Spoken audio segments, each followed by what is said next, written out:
Ya Allah.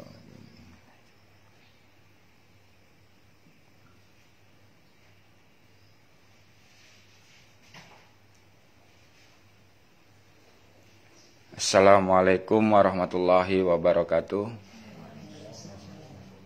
Alhamdulillahirabbil alamin. Wassalatu wassalamu ala asyrofil anbiya'i wal mursalin wa ala alihi washabihi ajma'in, amma ba'du. Pertama-tama saya panjatkan puji syukur kepada hadirat Allah Subhanahu wa taala yang telah memberikan nikmat iman, Islam dan ihsan kepada kita, sehingga kita bisa berkumpul di tempat ini untuk melakukan zikir nafas berjamaah dan diskusi tentang sadar Allah. Salawat serta salam kita curahkan kepada Habibana wa Nabiyana Muhammad sallallahu alaihi wasallam. Mudah-mudahan kita ini adalah salah satu umatnya yang mengikuti ajaran-ajaran beliau sampai yaumil akhir nanti. Alhamdulillah, pada kesempatan siang kali ini masih diberikan keistiqomahan untuk para ibu-ibu dan bapak-bapak yang hadir di tempat ini. Nah, ini kita mulai dari sini. Ada ibu siapa, Bu?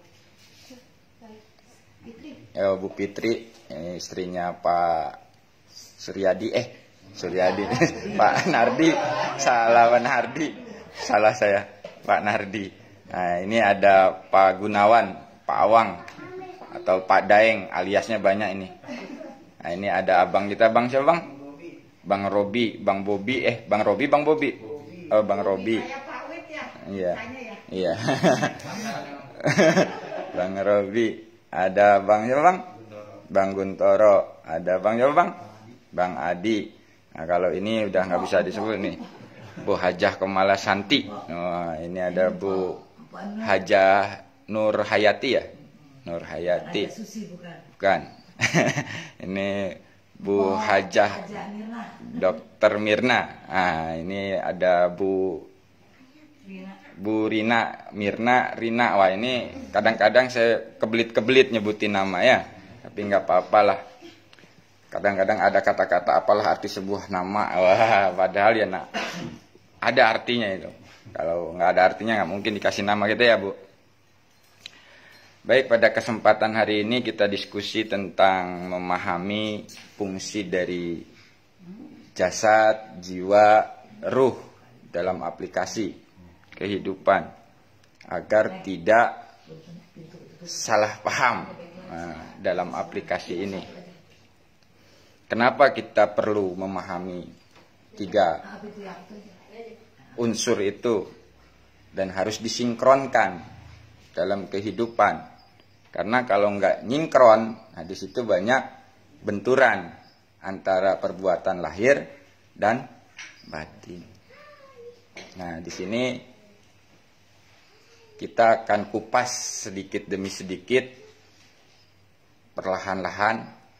Mudah-mudahan Allah berikan pencerahan kepada kita semua, karena di sini kita sama-sama belajar ya, Pak ya. Jadi nggak ada guru mursyidnya ini, guru mursyidnya di Solo nih, jauh. Nah, ini kita di sini belajar bersama. Nah, belajar kita ini kita cerita apa yang sudah kita alami. Kita alami dalam kehidupan sehari-hari setelah kita mengamalkan zikir nafas sadar Allah. Nah, baik. Kita akan pahami dulu yang pertama. Jasad. Kita harus paham dulu fungsi jasad ini. Dan kita harus paham dulu jasad itu yang mana.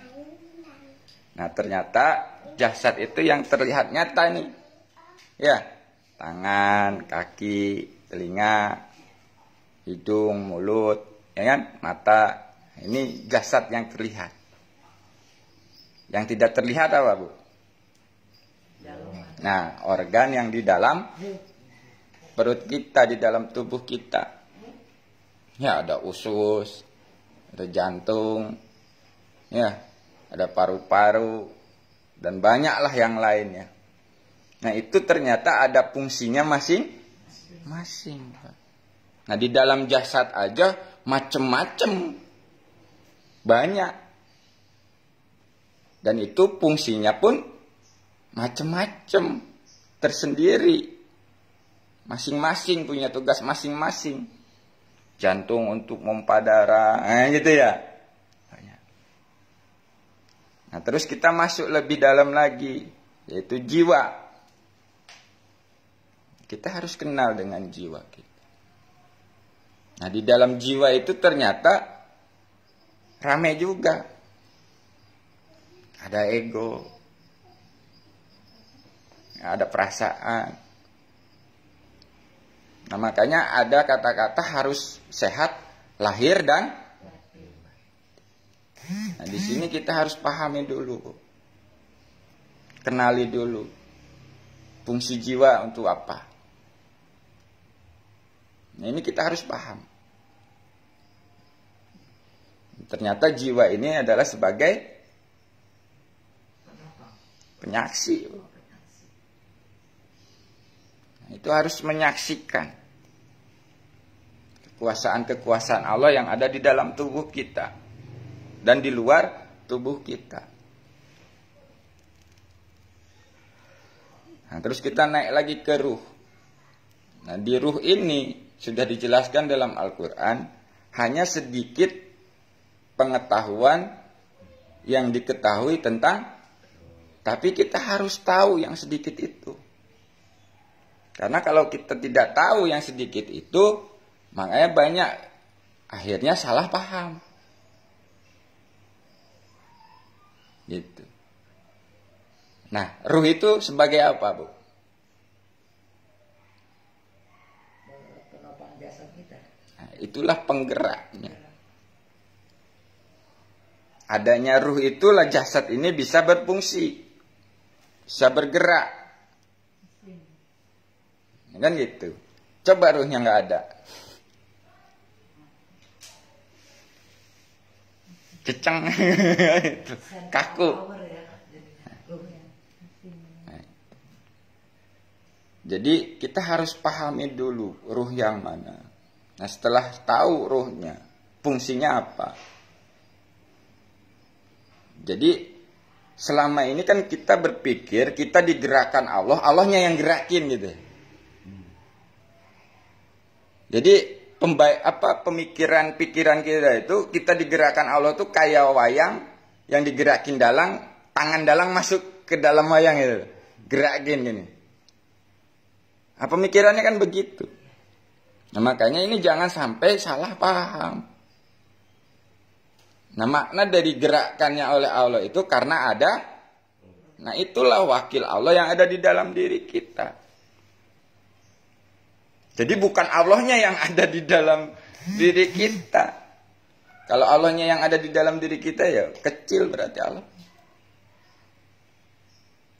Nah, makanya itu harus disinkronkan dengan sadar jasadnya harus sadar Allah, jiwanya harus sadar Allah, ruhnya harus sadar.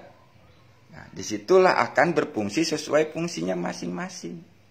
Di saat kita ikat dengan sadar Allah.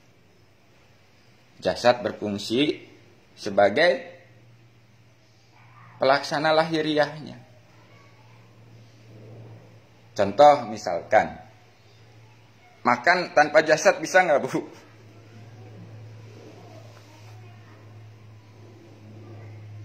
Nggak bisa dong kan? Ya? Karena makan ini kebutuhan jasmani. Nah, ada kebutuhan rohaninya. Nah, ini yang harus kita pahami dulu. Jangan sampai nanti kita salah-salah paham. Mengenal Allah, tiap hari yang diomongin sadar Allah, tapi masih bingung. Makanya dari awal itu kan kita sering dengar, siapa yang mengenal dirinya, maka akan mengenal Tuhannya.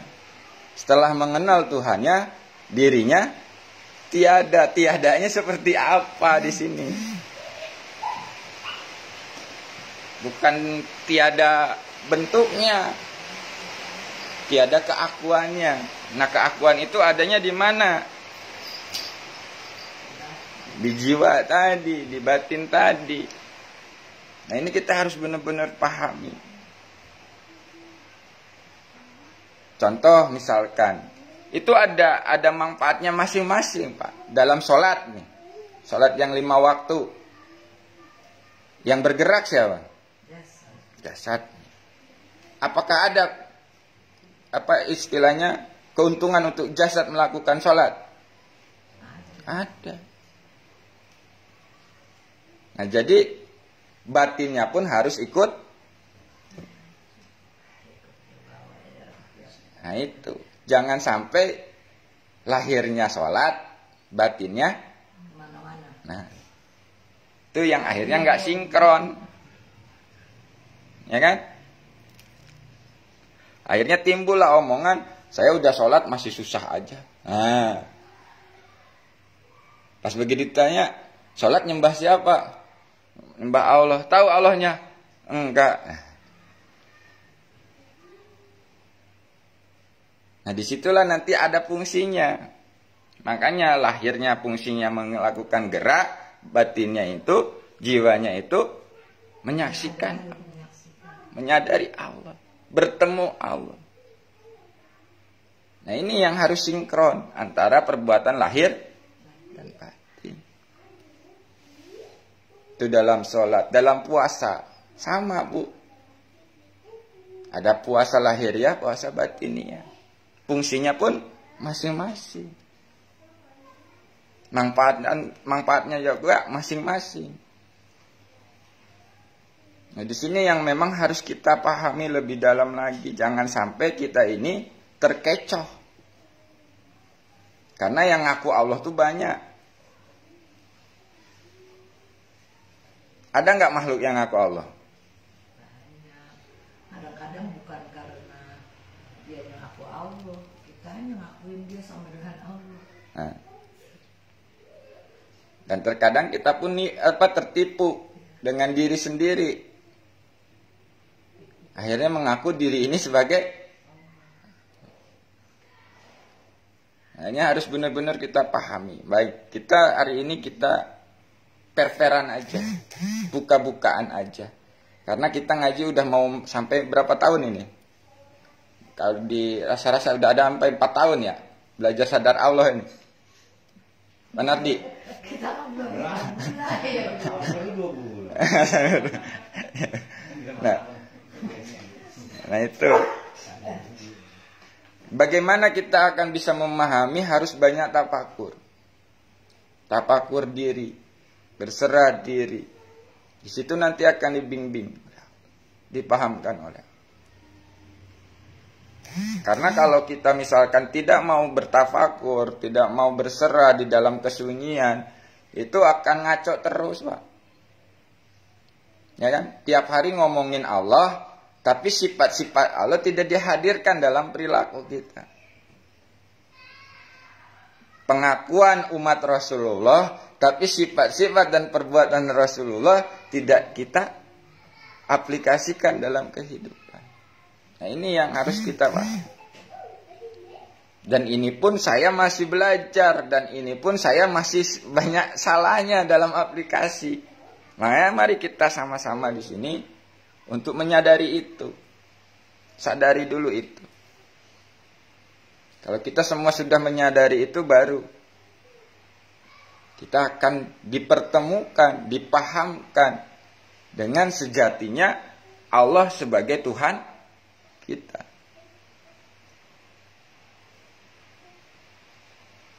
Jangan sampai kita mengaku kenal tapi enggak.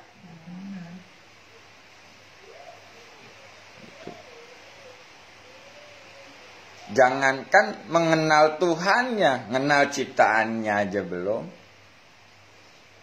Nah ini menjadi sebuah evaluasi bagi diri kita. Kita harus mengenal dulu ciptaannya.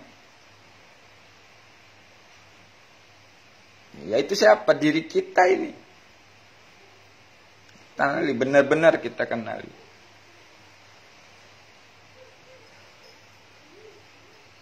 Makanya banyak nanti yang jadi masalah itu begini. Allah meliputi. Nah, Jadi di pikirannya itu yang meliputi itu Allahnya langsung gitu loh.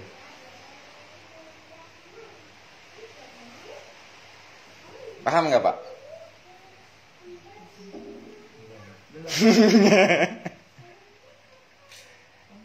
Jadi kalau kita dengar omongan Allah meliputi yang di luar, yang di dalam, kan gitu. Allah meliputi alam semesta dan seisinya. Yang ada di pikiran kita itu Allahnya langsung gitu. Iya. Paham nggak? Nah ini adalah sesuatu yang istilahnya nanti akan menjadi kita lebih tersesat jauh sebenarnya. Karena masih merumpamakan, menyamakan Allah itu dengan makhluk. Dengan ciptaannya. Yang meliputi itu apanya? Nah, ini yang harus kita pahami. Kekuasaannya lah yang meliputi yang di luar dan di dalam alam semesta dan seisinya. Dan di situ sudah ada wakil-wakilnya. Jadi bukan Allahnya yang menggerakkan gini, bukan kayak wayang gitu, wayang golek gitu. Bukan begitu.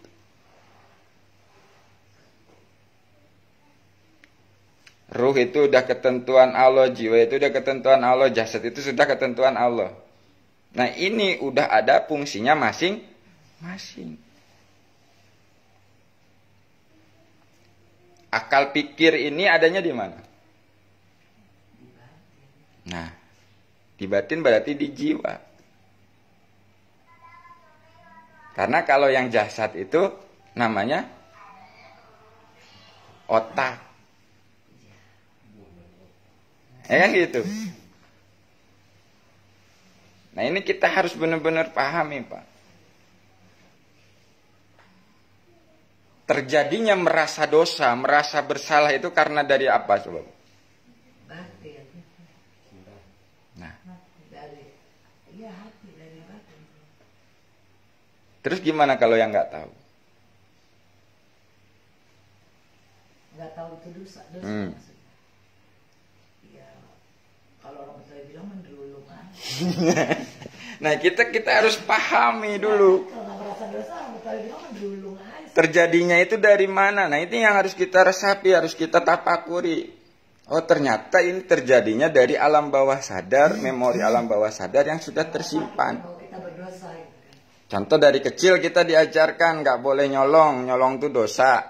Nah kalau udah dosa nanti ganjarannya neraka. Nah, jadi karena kita udah tahu, begitu kita melakukan nyolong, ya kan, timbul rasa itu tadi. Memori itu kan timbul dari alam bawah. Kamu nyolong dosa. Akhirnya mulai dah nggak tenang.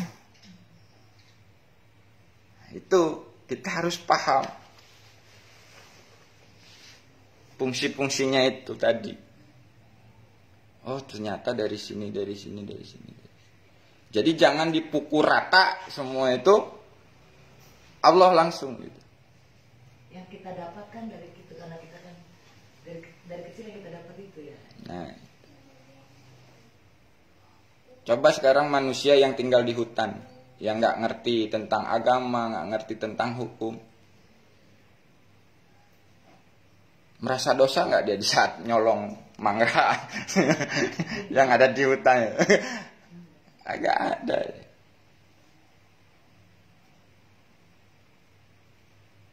Nah ini kita harus benar-benar pahami dulu, jangan sampai nanti salah paham. Makanya banyak belajar ketuhanan kalau nggak benar-benar memahami fungsi-fungsi tadi, ya itulah akhirnya jadi salah paham, menyalahkan Allah. Padahal itu udah semua ada ketentuan-ketentuan yang harus kita pahami.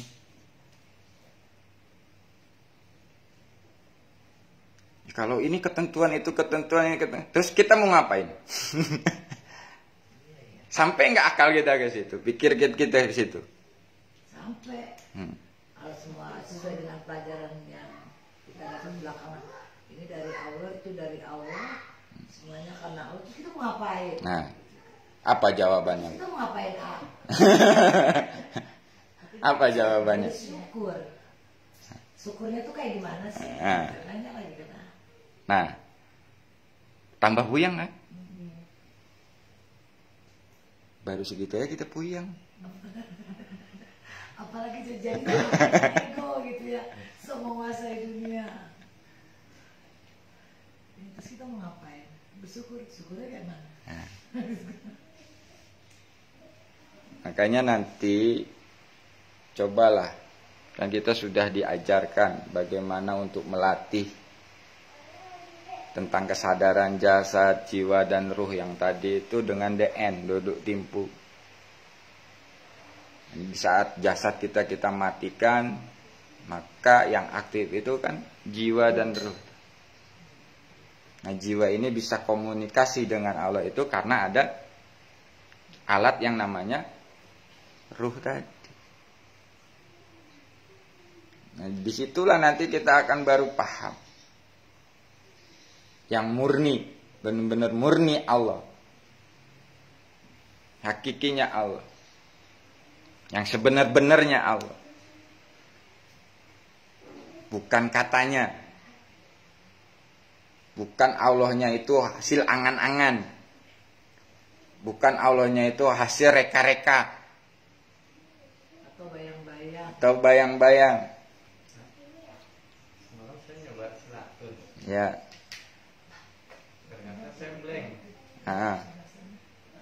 Itu pas ada suara sama buka pintu, baru saya ingat blank.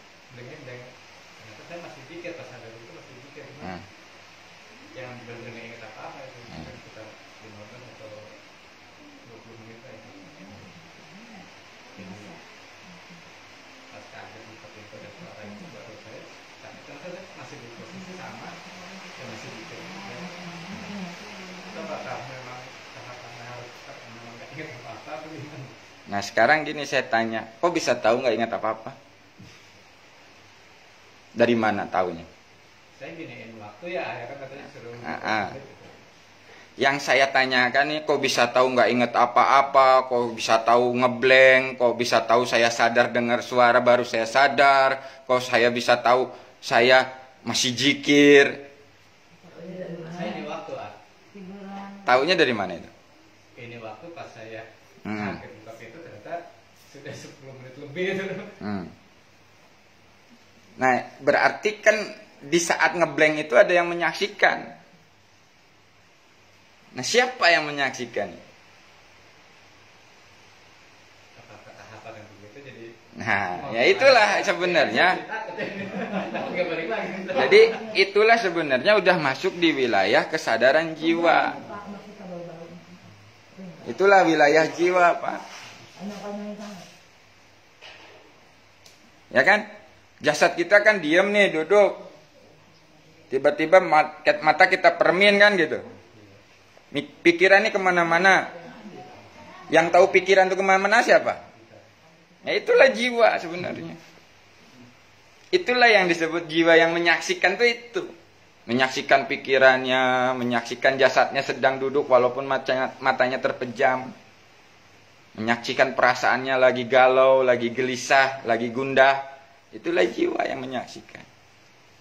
Nah, setelah menyaksikan itu harusnya di mana? Kemana? Lurus terus ke Allah. Jangan berhenti di situ. Nah, kalau bahasa kerennya itulah sensasi di saat berzikir. Kalau saya sekarang begini ya, kalau saya posisi saya sekarang jadi di saat saya DN gitu mencari gitu, maksudnya berusaha keras saya untuk sampai di mana, sampai di situ. Kemudian caranya saya adalah saya tuh naik, ya gitu lah. Benar acara seperti itu. Jadi saya berusaha untuk kalau saya dapat psikose, lepasin badan saya melihat gitu, ini badan saya, ini nafas saya, tapi terus saya naik lepas. Jadi begitu saya sekarang, soalnya kalau nggak begitu nggak dapat perasaan saya pikir ini Allah kasih masing-masing ya. Kalau ini mah tekniknya ya. apakah itu benar? Jadi kan gini, kalau saya biasa menyaksikan saya sedang duduk, napas saya sedang keluar masuk, di situ aja saya muternya.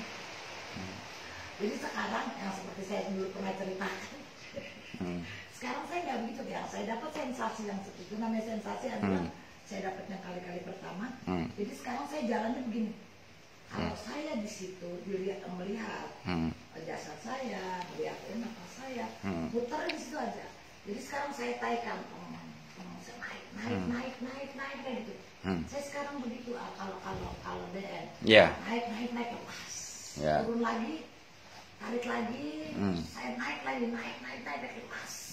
Soalnya saya kan saya udah cerita jadi ngacak sensasinya. Ya. Seperti itu, apakah betul? Ya, semuanya itu apapun yang dialami ya betul sudah.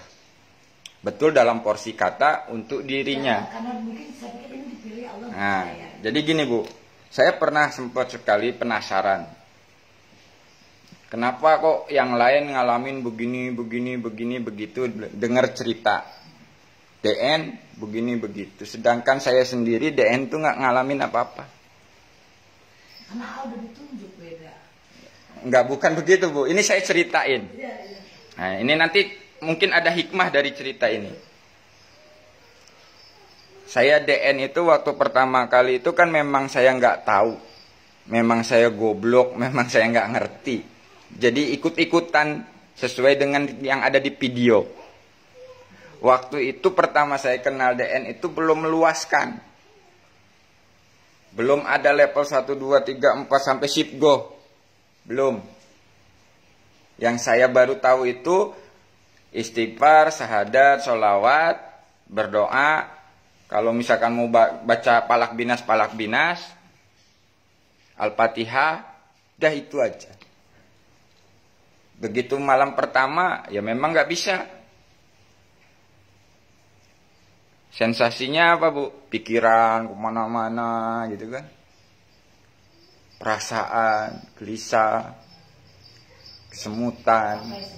Nah, nggak bisa. Malam kedua, saya coba lagi. Yang datang lebih parah. Ada bisikan, ada dipegang gitu. Perasaan gitu. Akhirnya gagal lagi. Nah, yang malam ketiga itu barulah saya komunikasi dulu sama Allah. Barulah saya memohon dulu sama Allah. Karena waktu itu belum ketemu guru. Karena baru dapat dari YouTube. Akhirnya saya ngomong dalam batin saya, ya Allah, kalau Engkau memang ada, bimbinglah saya untuk mengenal Engkau dalam kehidupan nyata. Dan saya berzikir ini hanya karenamu ya Allah. Aku ingin dekat kepadamu, ingin mengenal Engkau ya Allah. Dan hambamu ini tak berdaya, gak bisa apa-apa ya Allah. Tolong bimbing ya Allah. Habis ngomong begitu, baru saya istighfar, syahadat, salawat, ngikutin napas tuh enak. Oh ini napas nih, keluar masuk. Oh, disitulah mulai hati ini ikut zikir. Napas masuk, napas keluar, Allahu, Allahu, Allahu. Lama-lama berubah, jadi ya Allah, ya Allah, ya Allah. Hilang sebutan dan suaranya. Disitulah saya merasakan sesuatu yang belum pernah saya rasakan awalnya. Ketenangannya, kenyamanannya.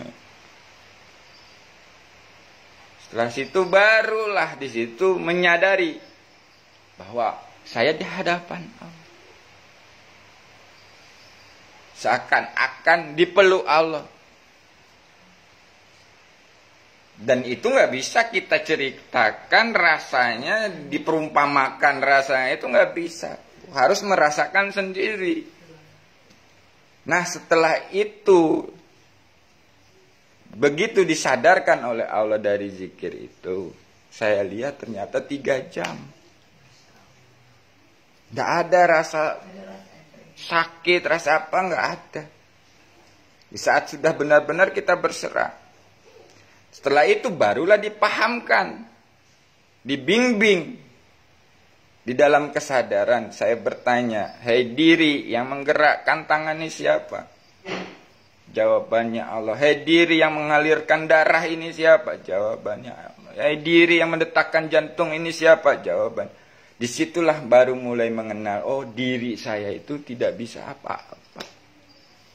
Hanya dibisakan oleh Allah.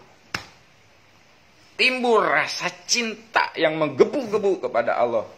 Sampai saya berucap, "Allah, aku cinta kepadamu." Disitulah langsung diproses dalam kehidupan. Setiap hari ngomongin Allah mulu. Ibaratnya kayak orang jatuh cinta tuh gimana sih, yang diomongin yang dicintain itu. Ketemu orang ini ngomongin Allah, ketemu orang ini sampai kaget orang tuh. Lu mau mati lu ngomongin Allah. So alim lu, mau jadi ustadz lu. Apalagi yang tahu latar belakang kita. So suci lu. Tapi disitulah rasa itu tidak hilang. Semakin menggebu-gebu. Semakin, pokoknya semakin ingin dekat. Ingin selalu bersama. Tapi mulai diproses dalam kehidupan. Satu persatu. Dari istri. Ya kan? Tiba-tiba jebret istri minta cerai. Kesel. Amarah, emosi saya kesel. Nggak ada hujan, nggak ada angin. Ngapa begini?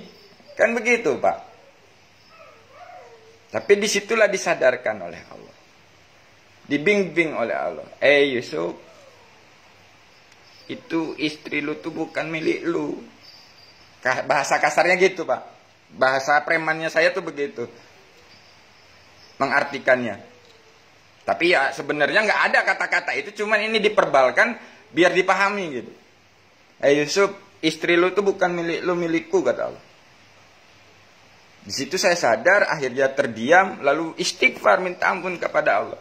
Ya Allah, ampuni ya. Kalau kau memang mau ambil istriku ya Allah, aku ridho, ikhlas. Silakan. Yang penting aku selalu bersamamu. Tegas waktu itu Pak. Udah gak peduli. Kalau mau diambil silahkan. Orang punya dia, ambillah. Tapi ternyata kenyataannya nih Pak. Ini menjadi sebuah kesaksian. Begitu saya udah ikhlaskan, ridhokan, dan saya istighfar ke Allah. Saya minta ampun ke Allah. Keajaibannya terjadi. 2 jam kemudian istri minta maaf. Masalah selesai. Disitulah baru saya sadar. Saya harus mencintai istriku itu karena Allah. Bukan karena cantiknya lagi, bukan karena mudanya lagi, bukan karena ini dan itunya lagi. Di situ baru saya dipahamkan oleh Allah. Lulus. Yang kedua, anak. Saya terlalu cinta pada anak. Setelah saya ikrar mencintai Allah, tiba-tiba saya pulang kerja, anak ada. Saya tanya, ibu saya, anak nggak tahu. Dan ternyata saya cari-cari di klinik, kata tukang parkir tadi ada Pak kesini. Tapi udah kejang-kejang. Kayaknya dibawa ke rumah sakit. Ibu saya tuh nenangin saya. Tenang, ada Allah. Iya, memang. Tenang. Tapi was-was itu ada Pak. Rasa takut itu ada. Sudah saya cari ke UGD. Ternyata di UGD udah dipasang. Jadi pasang selang gelamat. Di situ baru saya disadarkan lagi oleh Allah. Saya diam, saya ngomong kalau ya Allah, anak itu bukan milikku, milikmu. Kalau engkau mau ambil, ambillah, aku ridho ikhlas. Enggak apa-apa ya Allah, yang penting aku bersamamu. Setelah ngomong gitu Pak, proses-proses besoknya pulang. Jadi yang ditakutkan itu tidak terjadi setelah kita serahkan kepada Allah. Besoknya pulang sehat, normal. Sudah sama anak, sama pekerjaan. Manggakan pekerjaan, tiba-tiba nggak ada pekerjaan. Situ mulai diprosesnya, begitu. Sudah nggak ada kerjaan, bingung. Waduh, mana nih bayar arisan ya Allah, makan ya Allah, listrik ya Allah, susu ya Allah. Disitulah mulai baru paham saya ini bergantung hanya kepada Allah. Nggak ada lagi yang mau diharapin, kerjaan udah nggak ada, bos nggak punya, harta yang lain buat dijual nggak ada, mau apa? Ke Allah. Begitu bergantung ke Allah, minta petunjuk Allah apa yang harus dilakukan, dan di situ dipahamkan kamu begini, kamu begitu, dan disitulah akhirnya menyaksikan bahwa pertolongan Allah itu nyata dan dekat. Karena di luar nalar pikir kita, tapi nyata terjadi. Enggak dipikir-pikir dulu gitu. Wah harus begini, harus begini. Enggak. Tapi begitu berserah itu dibimbing. Kamu begini, kamu begitu. Dan di saat kita lakukan perintah itu, petunjuk itu, disitulah ternyata akhirnya solusinya itu ada. Dan yang luar biasanya itu kadang-kadang enggak sesuai dengan yang diharapkan. Contoh, butuh duit.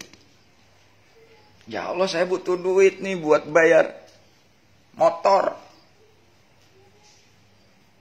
Saya usaha dulu, muter-muter ke sono kemari, nyari pinjaman ke teman segala macam, nihil Pak. Protes mulai di itu. Ya Allah, saya udah doa, saya udah usaha, ngapa masih belum dikasih juga? Apa kata Allah? Berserah loh. Pulang saya. Habis sholat asar saya berserah. Ya Allah, aku terima keadaan saat ini, harus bayar utang dan gak mampu untuk bayar utang ya Allah. Kuserahkan kepadamu.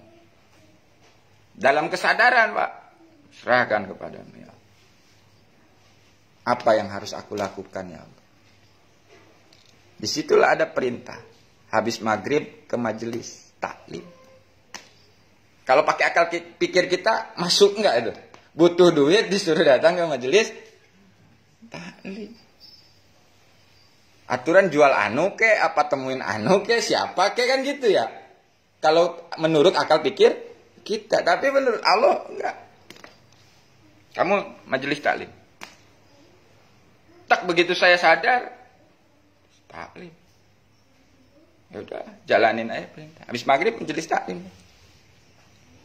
Ngobrol sama ustadz, tahu ustadz ngasih. Ah nih sob, lu butuh. Tahu dari mana butuh? Nah disitulah saya menyaksikan, oh ini solusi dari Allah, jawaban dari Allah. Dan ustadz tuh ngomong, udah kapan aja ente ada baru bayar. Coba. Begitu sana bayar, besoknya sorenya udah dapat untuk bayar. Tuh, cara Allah. Yang di luar nalar pikir kita, tapi di saat kita jalankan perintahnya, solusinya ada. Situ Pak. Jadi berserah kepada Allah itu bukan berarti kita diem aja nggak ngapa-ngapain. Harus memahami. Nah, itulah yang bisa memahami itu di saat jiwa kita itu sadar Allah. Ruh kita itu sadar Allah. Jasad kita itu sadar Allah. Jadi penyinkronnya itu kesadaran menyadari Allah. Sinkron udah berfungsi, udah semua sesuai fungsinya. Jasadnya sesuai fungsinya. Jiwanya sesuai fungsinya, ruhnya sesuai fungsinya. Nah di situ nanti kita akan ketemu sebagai benar-benar hamba yang mengenal dengan Tuhan. Tapi terkadang dalam aplikasi masih naik turun begini. Ya itulah prosesnya yang harus kita lewati.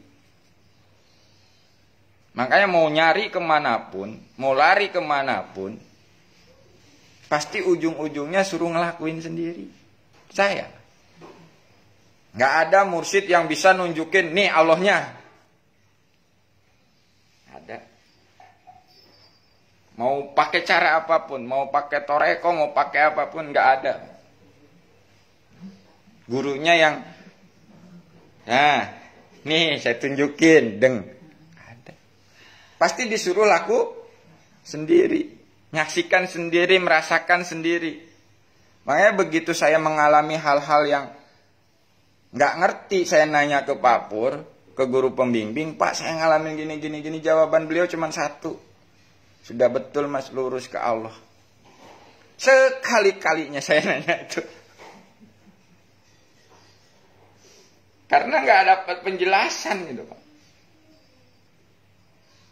Awal-awal pertama kali belajar begitu kan kesel juga. Tapi disitulah ternyata sekarang baru paham saya.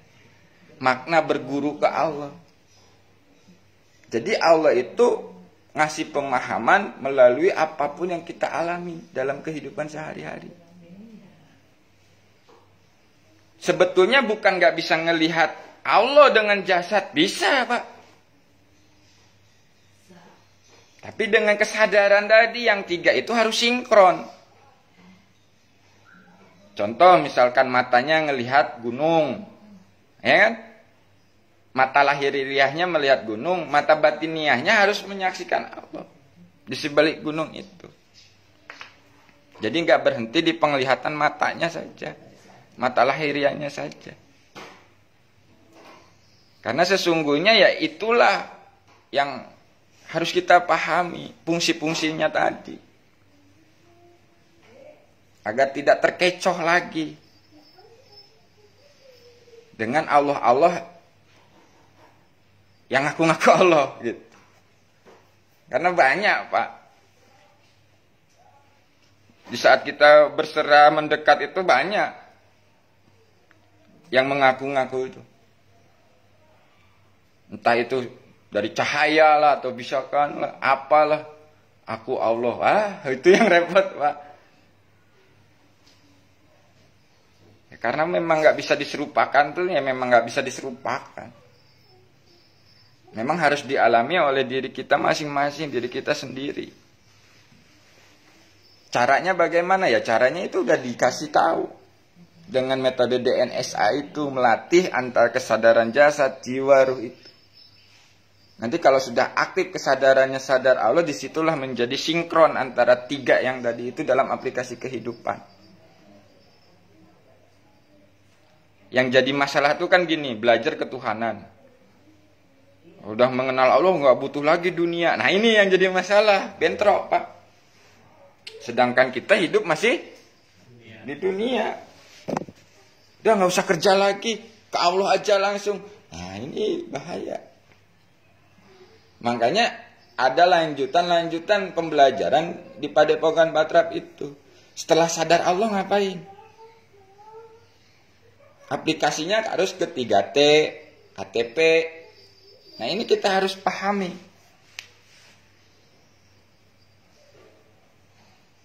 Setelah sadar Allah ini harus ngapain? Yaitu harus jadi saksi Allah, abdi Allah, khalifah Allah di muka bumi ini.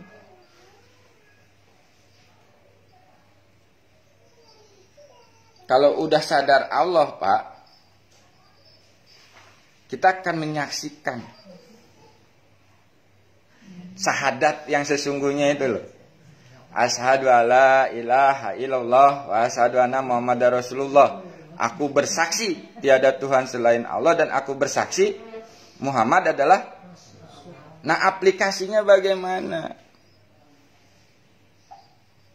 Nah aplikasi saksi ini di saat kita kayak gini nih, kita harus menyaksikan bahwa kita datang ke sini ini dimampukan Allah. Silaturahmi ini perbuatannya Rasulullah.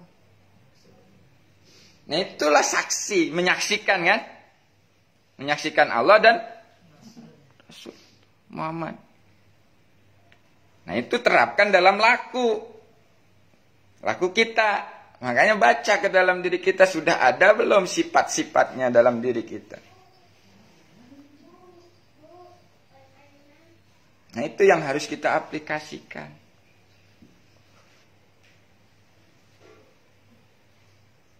Nah terus kalau udah jadi saksi dalam abdi ibadah, ini kalau udah sadar Allah ibadahnya itu nggak karena surga, nggak karena pahala, nggak karena iming-iming yang lain. Di saat zikir sholawat bukan pengen mudah lagi rezekinya gitu loh. Ya kalau zikir sholawat ya lillah karena Allah udah. Kalau jadi abdi mah. Jadi sholat tahajud lillah karena Allah, bukan sholat tahajudnya pengen beres masalah. Sholat duha pengen gampang rezeki, biar kebuka, biar turun yang dari langit, dari bawah, dari atas, dari kanan, dari kiri. Nah, itu kan udah beda lagi. Kalau jadi abdi ya sudah semuanya hanya karena sholat karena Allah, puasa karena Allah, sedekah karena Allah, zakat karena Allah. Nah itulah abdi namanya. Ngabdi, mengabdi sudah. Dan menjalankan perannya sebagai khalifah, wakil. Nah sekarang abang dapat perannya apa? Nah, jadilah wakil Allah dalam peran abang itu. Bang, ini mah pengangguran. Enggak apa-apa jadi wakil Allah sebagai orang pengangguran, bisa bang. Ya kan?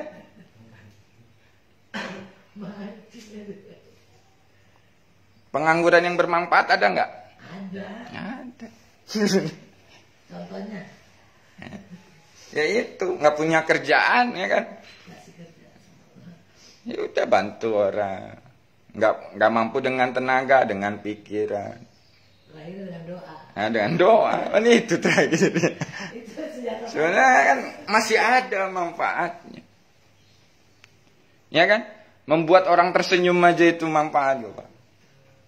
Saya pengangguran, Pak. Tapi begitu ada yang cemberut, nah, saya ngomong. Udah, nggak usah bingung-bingung, ada Allah. Senyum dia. Nah, itu udah manfaat. Tapi dinikmati dulu, diterima dulu kondisi itu. Jangan dijadikan masalah. Ya mungkin bulan ini saya nganggur, besok mana ada kerja. Ini saya nganggur, bulan depan siapa tahu saya jadi bos. Ya kan itu. Prosesnya itu harus dialami. Dan itu memang sudah sunatullahnya begitu, Bang. Ada senang, ada susah. Ya kan? Prosesnya itu Iya, Bu. prosesnya berat. Iya. Berat itu karena kita merasa. Nah, itu. Merasa kita yang Semuanya juga harus melalui proses ya. Merasa memiliki, merasa mampu, merasa tahu, merasa hebat. Rasa hebat. Nah, di situ sebenarnya yang harus kita benahi. Kita belajar ketuhanan ini agar kita menjadi hamba yang benar-benar taat dan patuh kepada Tuhan, kepada Allah. Dan kalau ingin bukti, jangan minta bukti dari orang lain. Buktikan sendiri. Karena di saat meminta bukti kepada orang lain, pasti kecewa. Dan gak bakalan bisa ngebuktiin gitu loh. Lu udah kenal Allah, udah mana Allahnya? Bingung gak? Allah tuh gak ada di dunia ini. Apa buktinya gak ada? Gak bisa buktiin juga. Yang ngomong gak ada gak bisa buktiin, yang ngomong ada juga gak bisa buktiin. Makanya kembali kepada diri itu begitu.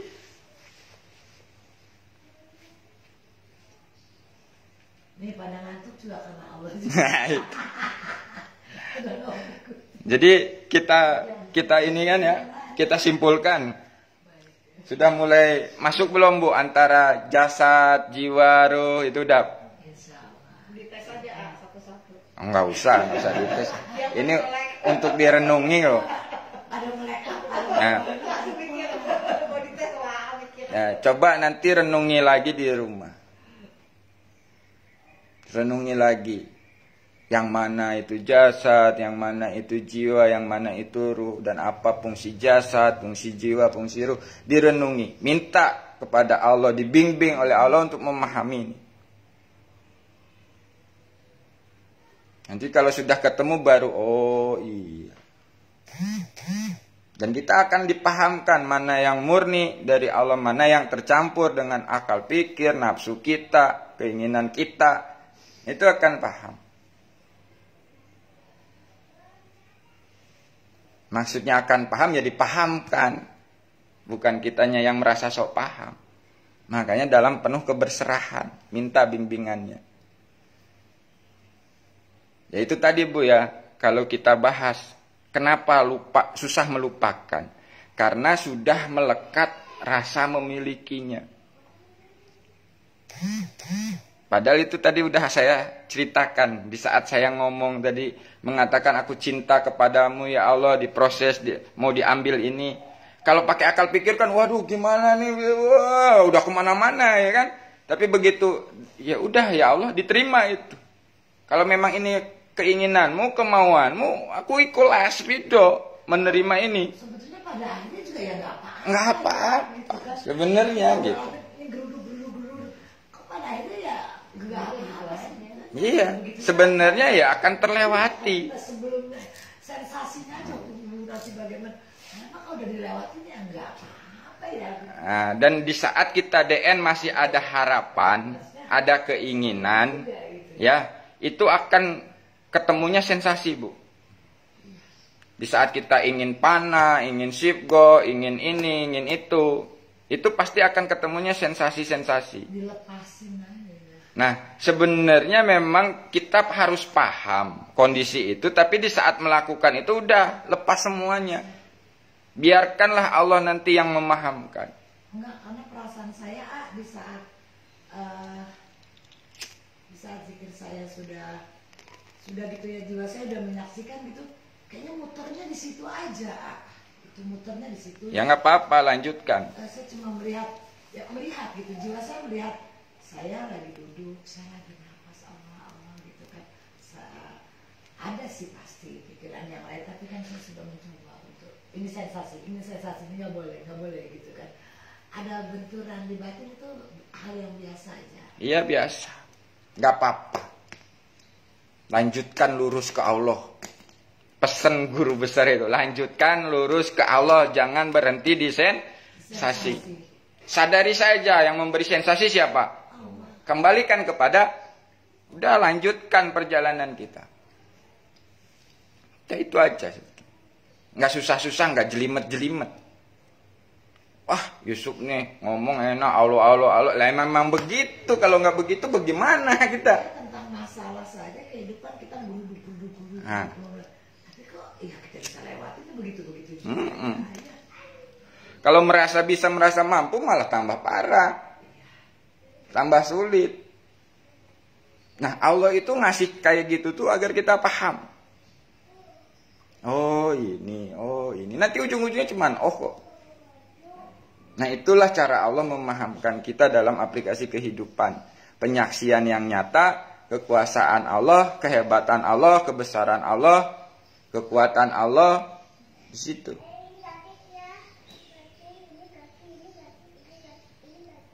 Makanya kenapa ilmu kayak gini, ilmu ketauhidan ini disembunyikan dari itu, di situ takutnya salah paham kepada orang yang belum memahami.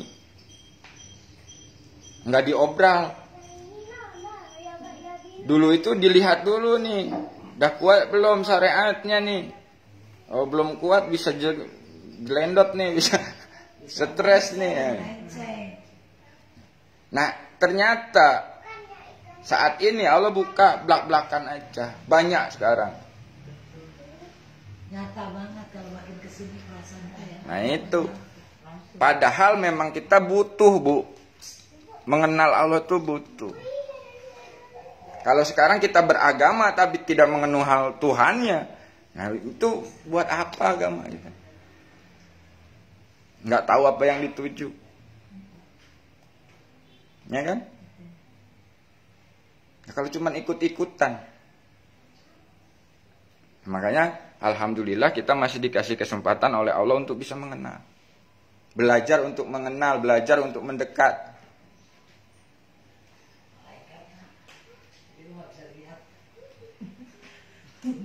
Kadang-kadang ya itu malah salah-salah pahamnya begini, belajar ketuhanan malah nyari-nyari yang gaib, yang bentuk-bentuk yang nggak jelas, yang gitu. Ada tamu, nggak kelihatan sama saya, mungkin malaikat.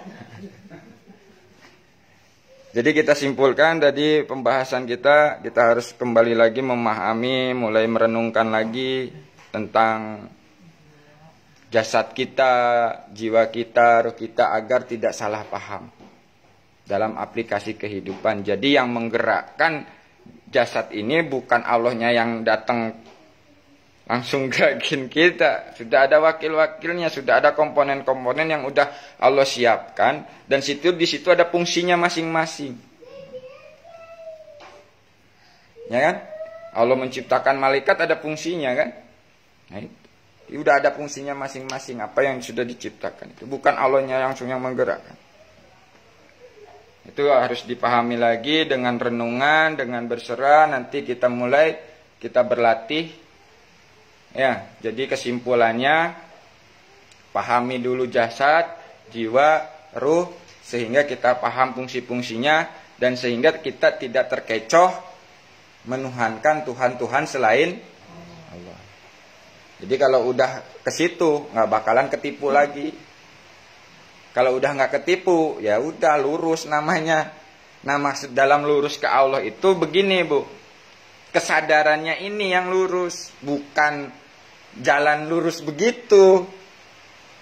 Kesadarannya ini yang selalu sadar Allah, itulah lurus. Misalkan jasadnya bekerja, nyuci piring atau apa, kesadarannya ke Allah. Nah, ini yang disebut lurus ke Allah tuh gitu. Saat nyuci piringnya sadar Allah, saat naik motornya sadar Allah, saat berhubungan suami istrinya sadar Allah. Semuanya itu harus sadar, jiwanya lurus ke Allah. Sehingga apapun yang dilakukan di dalam kehidupan itu beribadah kepada Allah. Nilainya tuh ibadah, Pak. Sampai tidurnya ibadah, ya kan? Kerjanya ibadah, nguapnya ibadah, ngantuknya ibadah. Kalau jiwanya tetap sadar, itu maksudnya. Dan itulah yang dialami oleh para pendahulu kita, para wali, para nabi. Itu begitu ngajarkannya itu. Jadi lurus ke Allah itu kesadarannya, jiwanya selalu menyadari Allah, bergantung kepada Allah. Nah, itu yang disebut lurus. Bukan lurus jalan, Pak. Beda ya. Makanya kadang-kadang ada yang ngomong, oh kalau lurus doang nanti malah nyasar katanya. Lah iya, kalau jalan iya, situ mau ke sini ke Cilangkap dari Condet, lurus nyasar, nabrak. Kalau jalan mah. Tapi kalau kesadarannya lurus ke Allah, ya ikuti, belok kanan ya kanan, belok kiri ya kiri, nah itu nyampe. Gitu loh maksudnya. Kita harus bisa memahami itu dengan kesadaran. Jadi lurus ke Allah itu ya sadar Allah. Berjumpa Allah ya itu sadar Allah. Ketemu Allah ya itu sadar Allah. Di saat jiwa situ sadar Allah ya ketemu gitu loh. Bukan ketemu kayak Bu Kamala Santi, kita ketemu Bu Kamala Santi ngelihat wajahnya, ngelihat senyumannya ya kan, ngelihat manisnya ya kan. Enggak gitu. Ya. Jadi di saat kita sadar Allah, disitulah lurus ke Allah. Jadi lurus ke Allah itu bukan lurus jalanan, Pak.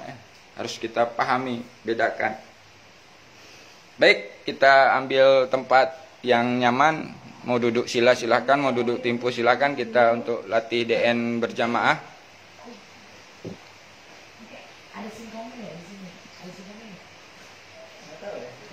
Oke, kita sapa dulu teman-teman yang udah masuk ini. Alhamdulillah ada Misini binti Paikun, ada Maskur, ada Agung Subarkah, ada Bang Wika Hanan Anjani, itu Bang Rudi ya? Leman Elang, alhamdulillah. Ada Wahyu, ada Nirvan. Assalamualaikum Bang Yusuf, waalaikumsalam. Oke, terima kasih buat teman-teman yang sudah hadir di siaran langsung Facebook ini. Mari kita sama-sama melakukan zikir nafas. Yang mau minum dulu.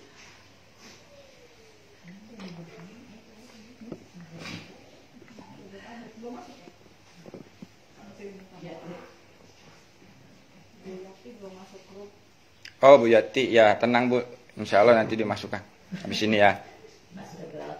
Grup. Nanti ada yang datang kok Bu, tenang aja.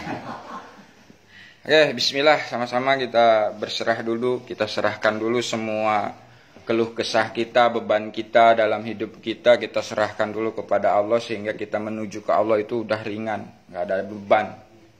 Benar-benar pasrah lillah, billah, tanpa karena sesuatu. Ya Allah, kuserahkan jiwa dan ragaku ini ya Allah. Ya Allah, kuserahkan anak dan istriku, anak dan suamiku kepadamu ya Allah. Ya Allah, kuserahkan harta-hartaku. Ya Allah, kuserahkan ilmu-ilmu. Ya Allah, kuserahkan guru-guruku. Ya Allah, kuserahkan segala permasalahan dalam hidupku.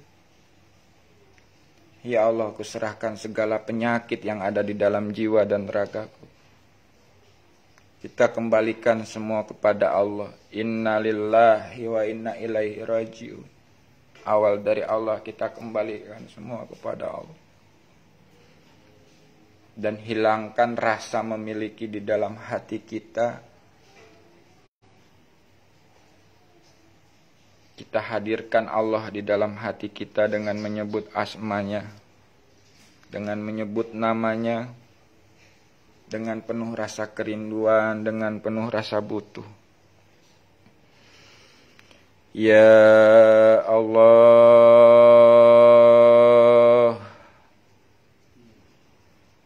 Ya Allah,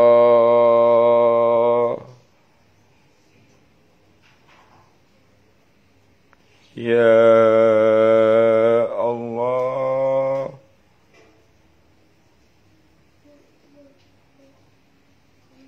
Ya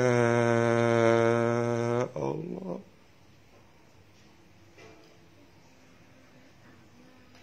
Ya Allah, ku butuh Engkau ya Allah. Bimbing jiwa raga kami ya Allah. Terima jiwa raga kami ya Allah. Ya Allah, hanya Engkau yang bisa membimbing jiwa raga kami ya Allah.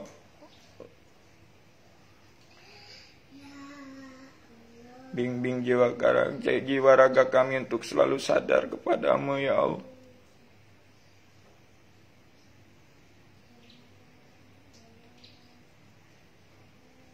Ya Allah,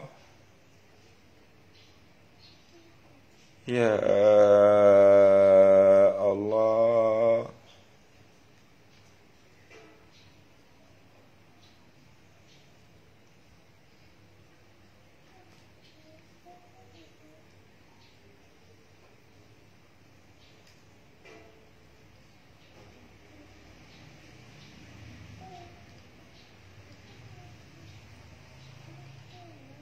sekarang kita sama-sama istighfar di hadapan Allah, minta ampun di hadapan Allah. Astagfirullahaladzim, Astagfirullahaladzim, Astagfirullahaladzim. Asyhadu an la ilaha illallah, asyhadu anna Muhammadar Rasulullah. Allahumma sholli ala Sayyidina Muhammad wa ala ali Sayyidina Muhammad. Ya Allah, bimbinglah jiwa raga kami ya Allah untuk selalu berzikir, bersyukur, dan beribadah yang baik dan benar kepadamu ya Allah. La haula wa la quwata illa billah. Rilekkan tubuh kita, jangan bergerak sedikit pun. Lalu sadari napas ini keluar masuk melalui hidung. Jangan kita atur. Biarkan napas itu keluar masuk melalui hidung dengan sendirinya. Dan mulai kita sadari. Sadari pikiran kita. Sadari perasaan kita. Sadari tubuh kita. Setelah kita menyadari pikiran, perasaan, tubuh kita, sadari jiwa kita. Jiwalah yang menyaksikan pikiran, jiwalah yang menyaksikan perasaan, jiwalah yang menyaksikan tubuh. Setelah kita menyadari jiwa kita luaskan kesadaran jiwa kita, menyadari ruangan yang ada di sini. Sadari ruangannya. Setelah kita menyadari ruangannya, kita luaskan lagi kesadaran kita menyadari di luar ruangan.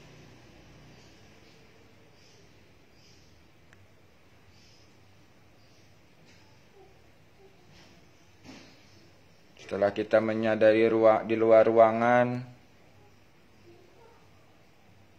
kita luaskan lagi kesadaran kita menyadari langit, bintang-bintang, galaksi-galaksi, sampai menyadari alam semesta yang tiada batas.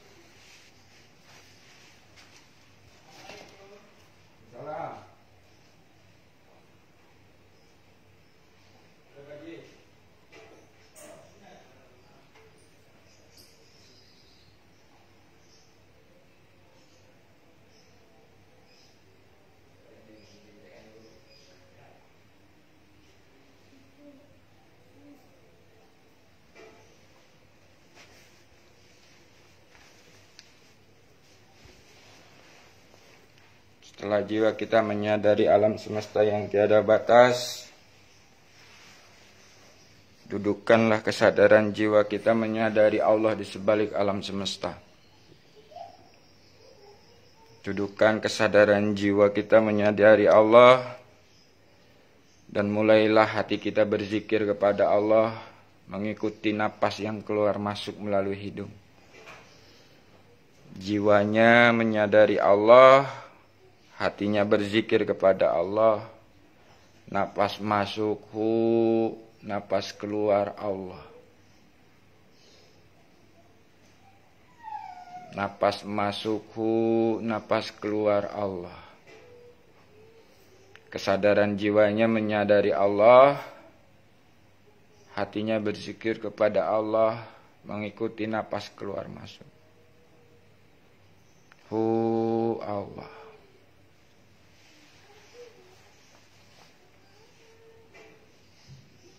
Kita luaskan lagi kesadaran jiwa kita. Di saat hati ini zikir hu, kesadaran jiwanya semakin mendekat ke Allah. Di saat hati ini zikir Allah, kesadaran jiwanya semakin berserah di hadapan Allah. Hu, kesadarannya mendekat, Allah kesadarannya berserah. Mendekat, Allah berserah. Inilah yang dimaksud dengan berzikir menggunakan kesadaran. Hatinya berzikir kesadarannya semakin mendekat kepada Allah. hatinya berzikir Allah, kesadarannya semakin berserah di hadapan Allah. Nah, di saat berserah itulah kita serahkan semua kepada Allah, sampai tidak ada apa-apa lagi.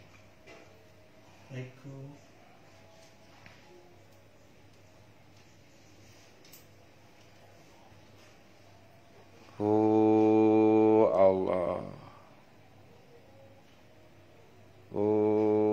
Allah. Kita luaskan lagi kesadaran jiwa kita di saat zikir kesadarannya menyadari yang ada hanya Allah. Di saat zikir Allah, kesadarannya menyadari yang ada hanya kekuatan Allah. Yang ada hanya Allah, Allah yang ada hanya kekuatan Allah. Kesadaran jiwanya menyadari yang ada hanya Allah dan yang ada hanya kekuatan Allah.